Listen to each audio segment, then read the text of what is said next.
Hare Krishna, dear devotees, Dandavat Pranam, Jai Shri Prabhupada. Hari Bol to all the devotees who led the chanting today. Let's start with Mangalacharan. Om Ajnanatimirandasya Jnananjana Shalakaya Chakshuranmilitam Yena Tasmai Shri Guruve Namaha. Namahom Vishnupadaya Krishna Presthaya Bhutale Srimate Bhaktivedanta Swaminiti Namine. Namaste Saraswati Deve Gauravani Pracharine Nirvishesha Shunyavadi Pashyata Deshatarine. जय श्री कृष्ण चैतन्य प्रभु नित्यानंद श्री अद्वैता गदाधर श्रीवासादि गौर भक्तवृंद हरे Krishna Krishna Krishna Hare Hare Hare Ram Ram Ram Hare Hare. Hare Krishna. Yes, anybody would like to sing our prayers for this week today? Link is in the chat. We're doing verses, the final set of final 13 verses from Shrimukundamala Stotra, which completes the garland of flower-like verses that we are offering to the Lord on behalf of Sri Kulashekara Alvar, one of the purest devotees of the Lord. Yes, anybody would like to try today? Even a few verses.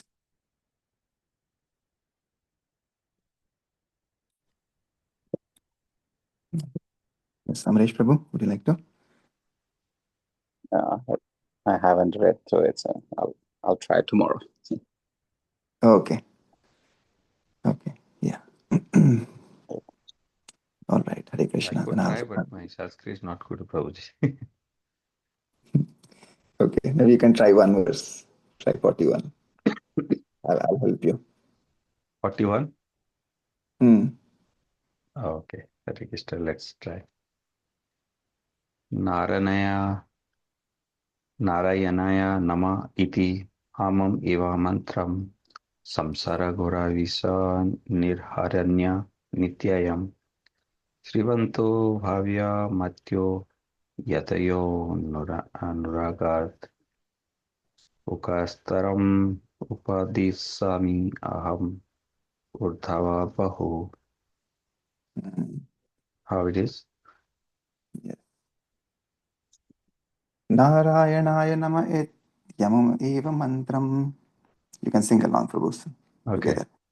Yeah. संसारघोरविशनिर्हरणाय नित्यम् शृण्वन्तु भव्यमतयो यतयोऽनुरागात् उच्चैस्तरम् उपदिशाम्यहम् ऊर्ध्वबाहुः. Hare Krishna. Okay, then these 42 to 44 are all same. Prabhu, I can try next three. Yes, please.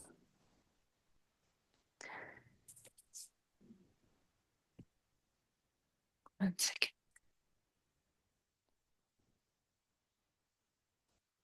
Chittam. You're on mute. चित्तं नेव निवर्तते क्षण अपि श्रीकृष्णपादाम्बुजान् निन्दन्तु प्रियबान्धवा गुरुजना गृह्णन्तु मुञ्चन्तु वा दुर्वादं परिघोषयन्तु मनुजा वंशे कलङ्केस्तु वा तादृक्प्रेमधरानुरागमधुना मत्तायामानं तु मे कृष्णा रक्षतु नो जगत्त्रयगुरु कृष्णो हि विश्वाम्भरा कृष्णात् एव समुत्थितं जगत् इदं कृष्णे लायां गच्छति कृष्णे तिष्ठति विश्वम् एतत् अखिलं कृष्णाय दासावयम् कृष्णेनाखिल सद्गतिर्वितरते कृष्णाय तस्मै नमः हे गोपालक हे कृपाजलनिधे हे सिन्धु कन्यापते हे कंसान्तक हे गजेन्द्र करुणा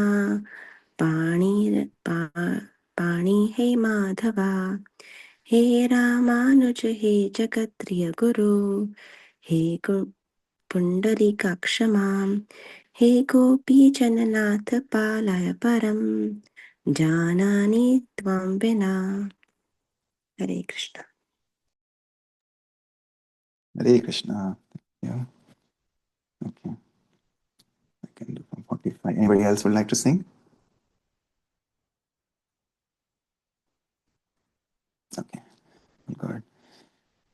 दारावारा करवरसुता ते तनूजो विरिञ्चिः स्तोता वेदस्तव सुरगण भृत्यवर्गः प्रसादः मुक्तिर्माया जगदविकलं तावकी देवगीते माता मित्रं बलरिपुसुतस्तत्त्वदन्यं न जाने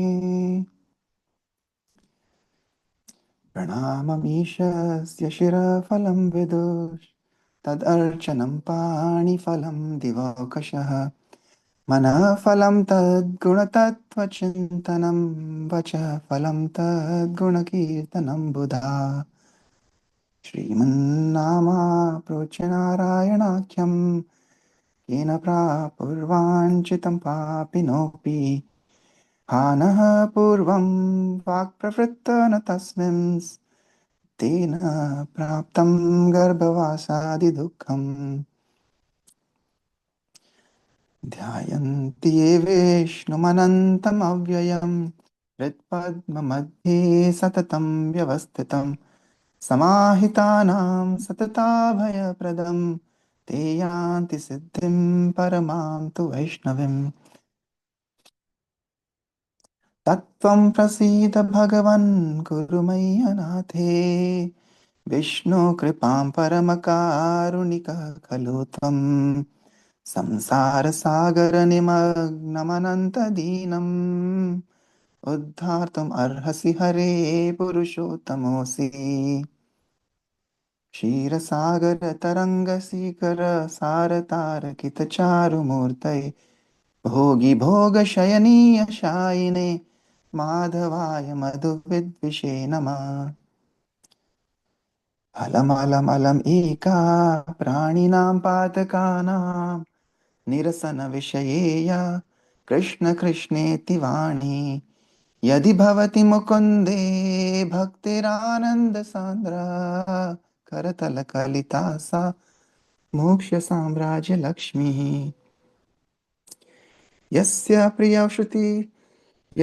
प्रियश्रुतिधरौ कविलोकवीरौ मित्रौ द्विजन्मवरपद्मशरावभूतम् तेनाम्बुजाक्षचरणाम्बुजसत्पदेन राज्ञा कृतकृतिरियं कुलशेखरेण मुकुन्दमालां पठतां नराणाम् अशेषसौख्यं लभते न कस्वित् समस्तपापक्षयमेत्यदेहि प्रयाति विष्णुः परमं पदं तत् हरे कृष्णा श्री मुकुंदमाला स्तोत्र की जय श्री कुलशेखर आलवार की जय श्री प्रभुपाद की जय Anybody would like to read the translations from 41 to 53? I can read. Yes, go ahead, Naren Prabhu.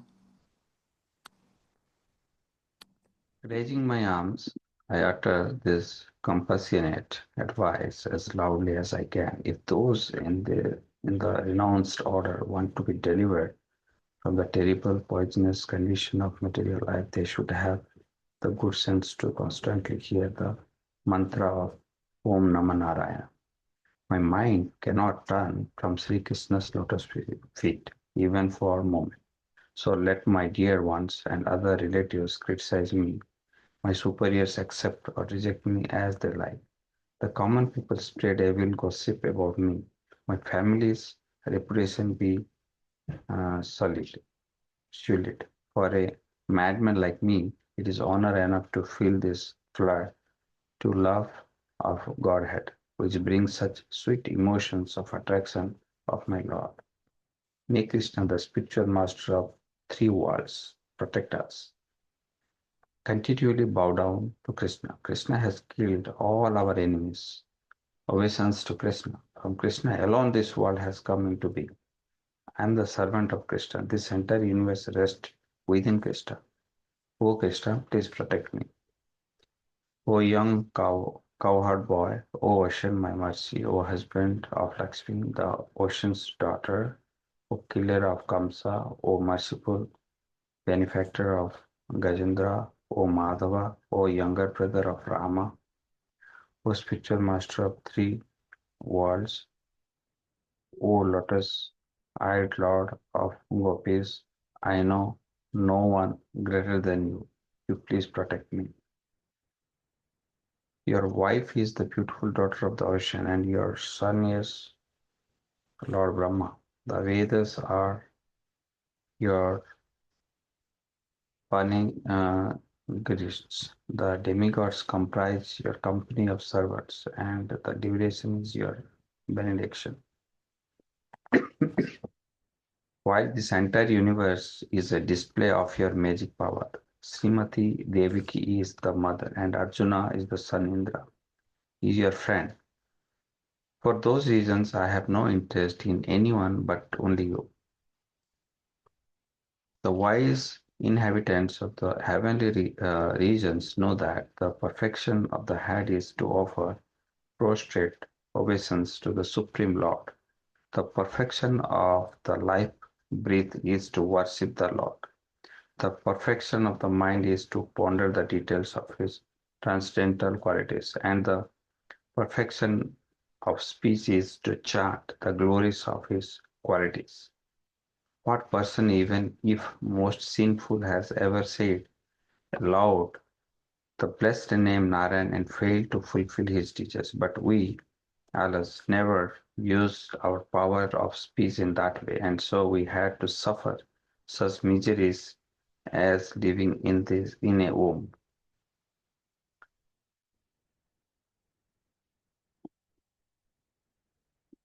The unlimited and infallible Vishnu, who is always present within the lotus of the heart, grants fearlessness to those who fix their intelligence upon him. The devotees who meditate on him will reach the supreme perfection of Vaishnavas.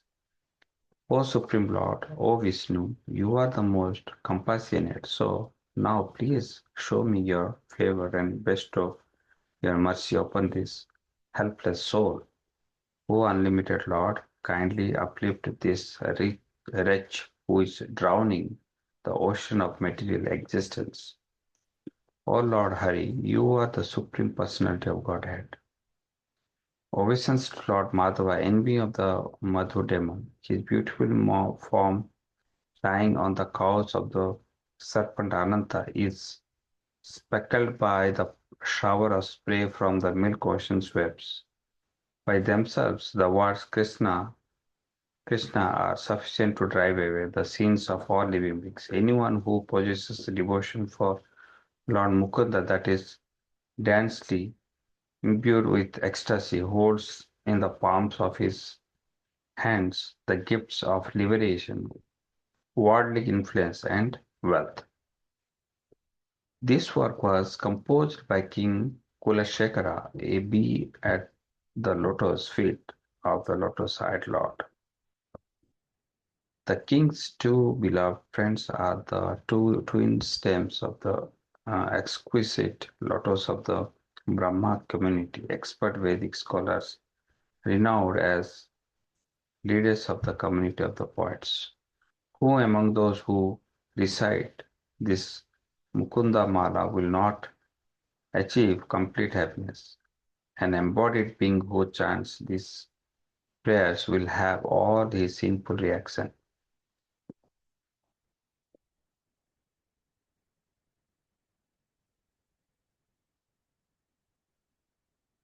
eradicated and proceed straight to the supreme abode of Lord Vishnu. Hare Krishna. Thank you, Narayan Prabhu. Yes, meditation and absorbed in the holy names and the holy fragrance of the Lord. So today's Akshaya Tritiya. Happy Akshaya Tritiya to everybody.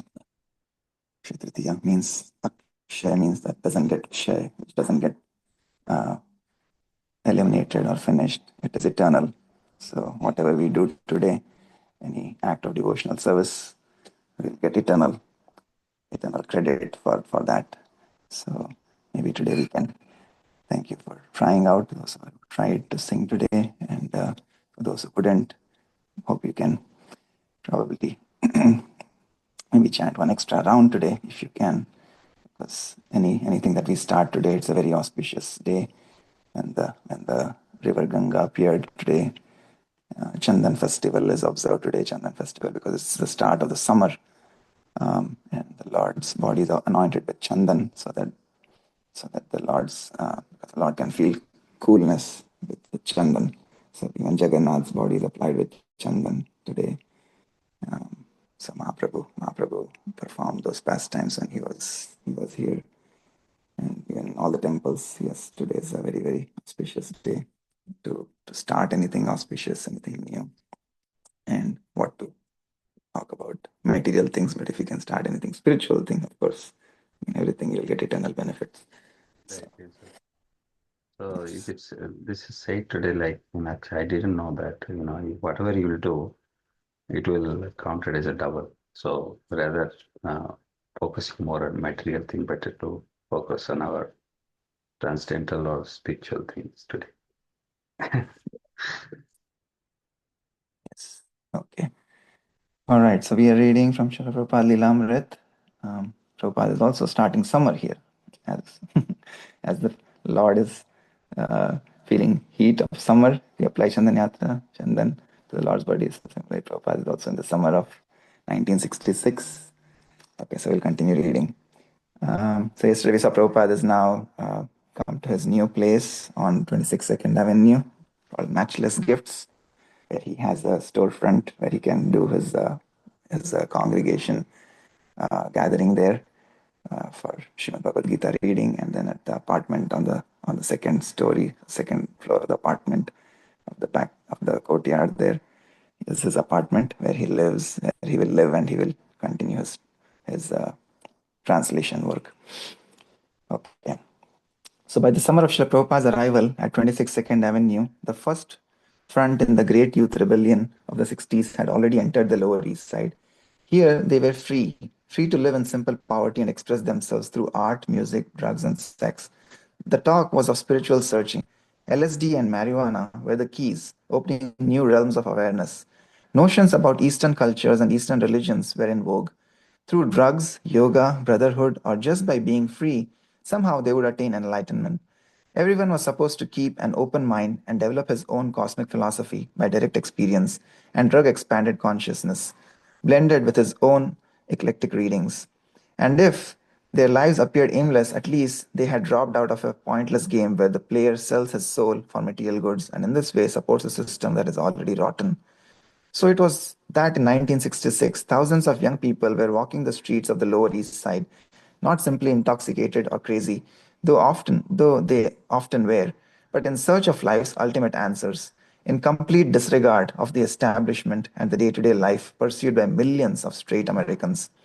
That the prosperous land of America could breed so many discontented youths surprised Prabhupada. Of course, it also proved further that the material well being, the hallmark of American life, couldn't make people happy. Prabhupada did not see the unhappiness around him in terms of the immediate social, political, economic, and cultural causes. Neither slum conditions nor youth rebellions were the all important realities. These were mere symptoms of a universal unhappiness to which the only cure was Krishna consciousness. He sympathized with the miseries of everyone, but he saw the universal solution. Prabhupada had not made a study of the youth movement in America before moving to the Lower East Side. He had never even made specific plans to come here amid so many young people. But in the 10 months since Calcutta, he had been moved by the force of circumstances, or as he understood it, by Krishna's will, from one place to another. On the order of his spiritual master, he had come to America, and by Krishna's will, he had come to the Lower East Side. His mission here was the same as it had been on the Bowery, or uptown, or even in India. He was fixed in the order of his spiritual master and the Vedic view, a view that wasn't going to be influenced by the radical changes of the 1960s. Now, if it so happened that these young people, because of some change in the American cultural climate, were to prove more receptive to him, then that would be welcome, and that would also be by Krishna's will. Actually, because of the ominous influence of the Kali millennium, this was historically the worst of times for spiritual cultivation, hippie revolution or not. And Srila Prabhupada was trying to transplant Vedic culture into a more alien ground than had any previous spiritual master. So he expected to find his work extremely difficult. Yet, in this generally bad age, just prior to Prabhupada's arrival on the Lower East Side, tremors of dissatisfaction and revolt against the Kali Yuga culture itself began vibrating through American society, sending waves of young people to wander the streets of New York's Lower East Side in search of something beyond the ordinary life, looking for alternatives, seeking spiritual fulfillment. These young people, broken from their stereotyped materialistic backgrounds and drawn together now on New York's Lower East Side, were the ones who were by chance or choice or destiny to become the congregation for the Swami's storefront offerings of kirtan and spiritual guidance. The Swami's arrival went unnoticed. The neighbors said someone new had taken the gift shop next to the laundry. There was a strange picture in the window now, but no one knew what to make of it. Some passerby noticed a piece of paper announcing classes in Bhagavad Gita taped to the window. A few stopped to read it, but no one knew what to make of it. They didn't know what Bhagavad Gita was, and the few who did thought maybe a yoga bookstore or something. The Puerto Ricans in the neighborhood would look in the window at Harvey Cohen's painting and then blankly walk away. The manager of the mobile gas station next door couldn't care less who had moved in. It just didn't make any difference. The tombstone sellers and undertakers across the street didn't care. And for the drivers of the countless cars and trucks that passed by, Swamiji's place didn't even exist. But there were young people around who had been intrigued with the painting, who went up to the window to read the little piece of paper. Some of them even knew about the Bhagavad Gita, although the painting of Lord Chaitanya and the dancers didn't seem to fit. A few thought maybe they would attend Swami Bhaktivedanta's classes and check out the scene. July 1966. Howard Wheeler was hurrying from his apartment on Mott Street to a friend's apartment on Fifth Street, a quiet place where he hoped to find some peace. He walked up Mott Street to Houston, turned right, and began to walk east, across Bowery, past the rushing traffic and stumbling derelicts, and towards Second Avenue. Howard. After crossing Bowery, just before Second Avenue, I saw Swamiji jauntily strolling down the sidewalk, his head held high in the air, his hand in the bead bag. He struck me like a famous actor in a very familiar movie. He seemed ageless. He was wearing the traditional saffron colored robes of a sannyasi and quaint white shoes with points. Coming down Houston, he looked like the genie that popped out of Aladdin's lamp. Howard, age 26, was a tall, large bodied man with long, dark hair, a profuse beard, and black framed eyeglasses. He was an instructor in English at the Ohio State University and was fresh from a trip to India, where he had been looking for a true guru. Prabhupada noticed Howard, and they both stopped simultaneously. Howard asked the first question that popped into his mind. Are you from India? Prabhupada smiled. Oh, yes. And you? Howard. I told him no, but that I had just returned from India and was very interested in his country and the Hindu philosophy. He told me he had come from Calcutta and had been in New York almost 10 months. His eyes were as fresh and cordial as a child's, and even standing before the trucks that roared and rumbled their way down Houston Street, he emanated a cool tranquility that was unshakably established in something far beyond the great metropolis that roared around us. Howard never made it to his friend's place that day. He went back to his own apartment on Mott Street, to Keith and Wally, his roommates, to tell them and everyone he knew about the Guru who had inexplicably appeared within their midst. Keith and Howard had been to India. Now they were involved in various spiritual philosophies, and their friends used to come over and talk about enlightenment. 18-year-old Chuck Barnett was a regular visitor. Chuck. You would open the door of the apartment and thousands of cockroaches would disappear into the woodwork, and the smell was enough to knock you over. So Keith was trying to clean the place up and kick some people out. They were sharing the rent, Wally, Keith, Howard, and several others. Due to a lack of any other process, they were using LSD to try and increase their spiritual life. Actually, we were all trying to use drugs to help in meditation. Anyway, Wally, Howard, and Keith were trying to find the perfect spiritual master, as we all were. Howard remembers his own spiritual seeking as reading books on Eastern philosophy and religion. burning lots of candles and incense, and taking ganja and peyote and LSD as aids to meditation. Actually, it was more intoxication than meditation. Meditation was a euphemism that somehow connected our highs with our readings. Keith, 29, the son of a Southern Baptist minister, was a PhD candidate in history at Columbia University. He was preparing his thesis on the rise of revivalism in the southern United States. Dressed in old denim cutouts, sandals, and t shirts, he was something of a guru among the Mott Street coterie. Wally was in his 30s, shabbily dressed, bearded, intellectual, and well read in Buddhist literature. He had been a radio engineer in the army, and like his roommates, was unemployed. He was reading Alan Watts, Herman Hesse, and others talking about spiritual enlightenment and taking LSD. In India, Howard and Keith had visited Haridwar, Rishikesh, Banaras, and other holy cities, experiencing Indian temples, hashish, and dysentery.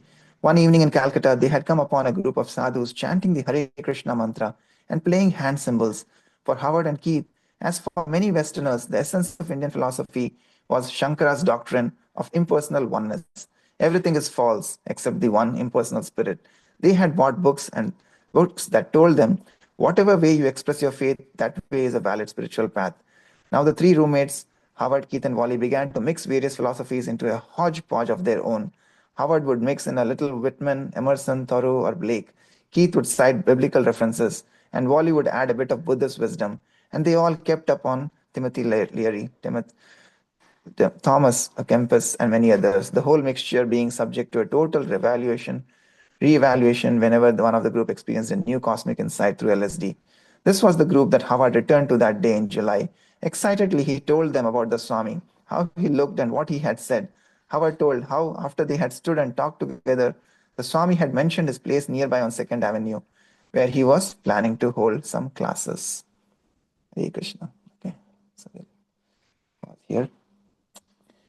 Yes. As the fragrance of sandal, chandan, that we anoint on the Lord's body is something that we should smell, like the flowers offered to the Lord, the tulsi leaf offered to the Lord. So again, today being Akshaya Tritiya, the fragrance of chandan from the Lord's body is so pleasant, first of all, for the Lord to cool his body. Like Madhavendra Puri, he was actually in his dream. He had darshan of Gopal and Govardhan, and Gopal told him that, oh, I'm here lying in the jungle underneath the earth. Please excavate me. Once he excavates it, and then he establishes him and on Govardhan and offers so much of water and cleanse, but still the body of the Lord is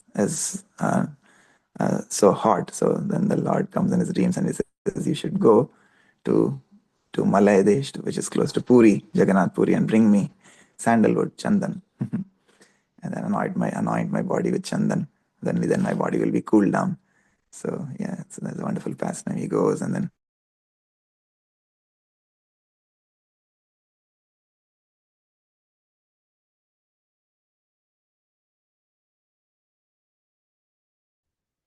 Hare Krishna. Am I audible?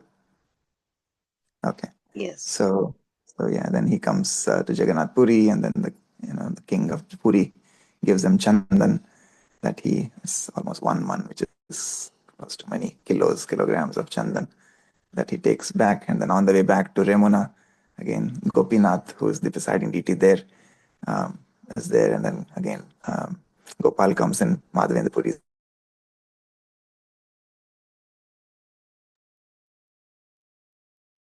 Sarpuji, you broke up again. We can't hear you now.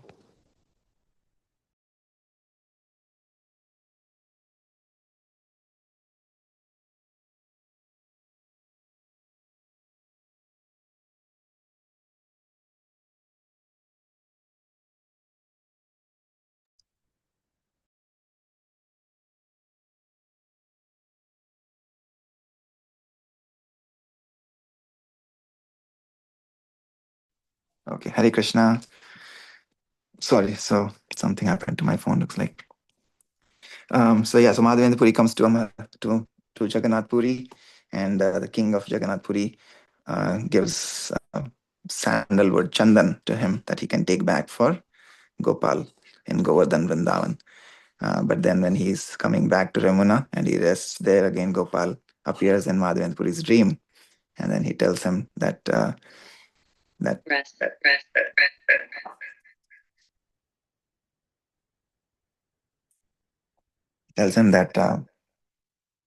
Gopinath and I are not different, so you can offer this chandan to Gopinath. So in Ramuna, which is Kheer Chor Gopinath, because he's known as Kheer Chor because he steals away when Madhavendra Puri is there in Ramuna taking darshan of Gopinath. There is a very special kheer that is offered to Gopinath, and he thinks just in his mind, oh, how wonderful it will be if I can get one of these pots of kheer so that I can make a similar offering to my Gopal in Govardhan Vrindavan. And just that thought kind of makes him feel bad that before the kheer was offered to the Lord, he was thinking of eating kheer. So he leaves the temple in disgust of himself, thinking himself low that he even thought of something like that.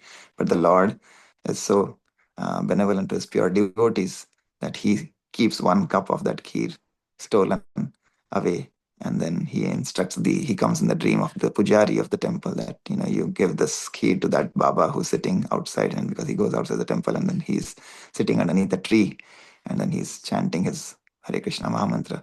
So Gopinath comes in the dream of the pujari and asks him that please go and give this kheer to this Baba, and then he goes and gives him. So that's how merciful the Lord is for his devotee who came to get chandan for him. So, but eventually, yes, then he goes back to Govardhan, and of course, so that's a wonderful pastime of Madhavendra Puri, who was the spiritual master of Ishwar Puri. Ishwar Puri is the spiritual master of Chaitanya Mahaprabhu. So yeah, it's a wonderful pastime. And today, just like Prabhupada is, usually you'll see some pictures of Prabhupada also, his whole forehead will be anointed with chandan, right? And many of our acharyas, they'll anoint the chandan, which is offered to the Lord. So yeah, maybe be in the vicinity of the fragrance of the chandan and the fragrance of the Hare Krishna Mahamantra. When we sing sincerely, and we chant sincerely, then the smell of the chandan may spread the fragrance of the Lord's lotus feet in our heart, and maybe have the darshan of the Lord in our hearts someday with our sincerity. So that was the meditation for today. Okay, any other thoughts or reflections from anybody else from today's reading?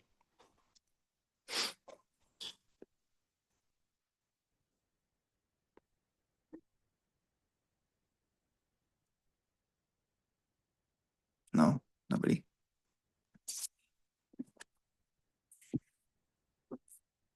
Okay. All right, then again, I wish everybody a very happy Akshaya Tritiya.